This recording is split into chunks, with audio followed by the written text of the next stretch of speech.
I was at the Gonzalez and Gonzalez. I was doing hip hop at the time. And then watching people dancing salsa, hustle, that was a new experience for me. Because like if you go to the club in Japan, nobody do partner dancing. I was born in Japan and grown up in Japan. Only had an experience in Japan, so I was like opening my eyes. I'm sure that was Jeff and Robin dancing Nusa Hustle in the corner of Gonzalez.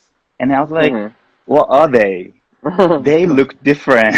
And I'm sure that was Frankie who told me about the Nusa Hustle. And then you told me about the class at the church. Yep. Yeah. And then that's how I lured myself into the Nusa Hustle community. Didn't you get to a chance to go to a different intermediate class afterward? I was not good at all. There was a lady, middle-aged lady, pairing up with me. And then she told me in my face, I don't know what you're doing. Lead me correctly. I was like, fuck. I'm still new. I'm trying my best. I got super nervous. After a while, I met Akane. She's a professional dancer dancing for a basketball team. We get to know each other and trying to practice outside of the classes too. And then we started going to Sunset Hustle where Lawrence was holding. Rest in peace, Lawrence. That's the time when I felt my growth for the first time. Because going to the class is not really enough. You need to dance with the freestyle, free music, at your own pace. Exactly. Also, I appreciate the Sunset Hustle community because they're all welcoming. No matter what style we're doing, new style, classic style, it doesn't matter.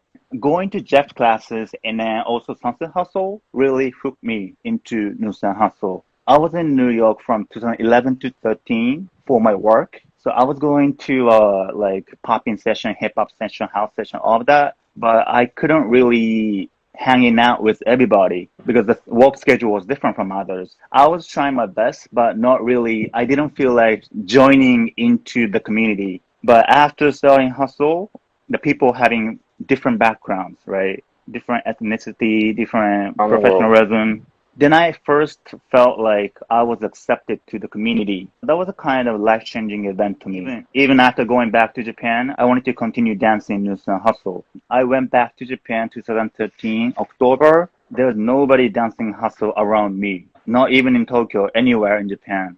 Zabu, he started before me, and then he went back to Japan before me.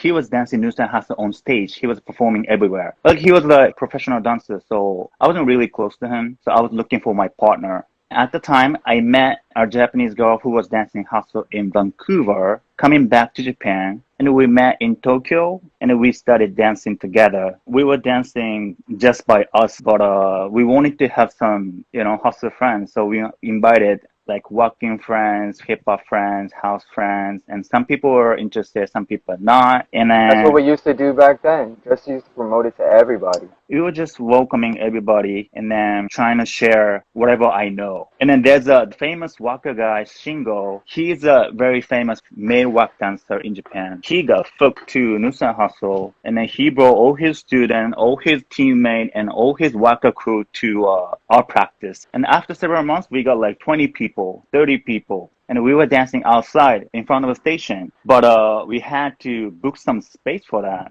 So we set the schedule for the practice. We booked the studio. That's how the community started. I know a lot of people right now going back to their countries, they wanted to gather people. To do that, they start the community. But my case, it's more like a community was there. And what I experienced in New York City is the inclusiveness and then sharing and caring. Jeff and Robin were always welcome to the new people. And then even though I wasn't really consistent for the first period, I took a break for a while. So I was in and out. And also going to Sunset Hustle, meeting those people, that was beautiful. Every time I go to Sunset Hustle, Lawrence was like, welcome back. Let's dance with me. Let's dance with everybody. So that experience was the one I wanted to bring back to Tokyo. Let's talk about some people that in Japan that you were dancing with, your partner in Japan. I started with Ayu. She was the one who was dancing Hustle in Vancouver. We incorporate her skill of walking and then my skill into hip hop. We were sharing what we were doing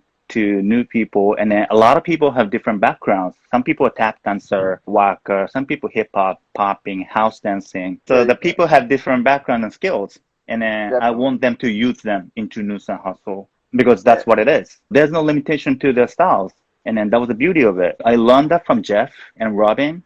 And then when I started New Style Hustle, Jeff and Robin were mainly focused on house music. I came back to New York City in 2015 and then went to Spot Dance Center and took Jeff's class. That's the first time for me to watch Jeff dancing to R&B song. That was super slow, super emotional.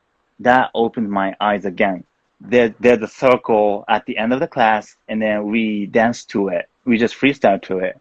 And then he played a slow song, and I could do nothing. So that was a second shock to me, like, okay, he went to the next level. I need to step my game up. And then going back to Japan, we started dancing to different type of music too.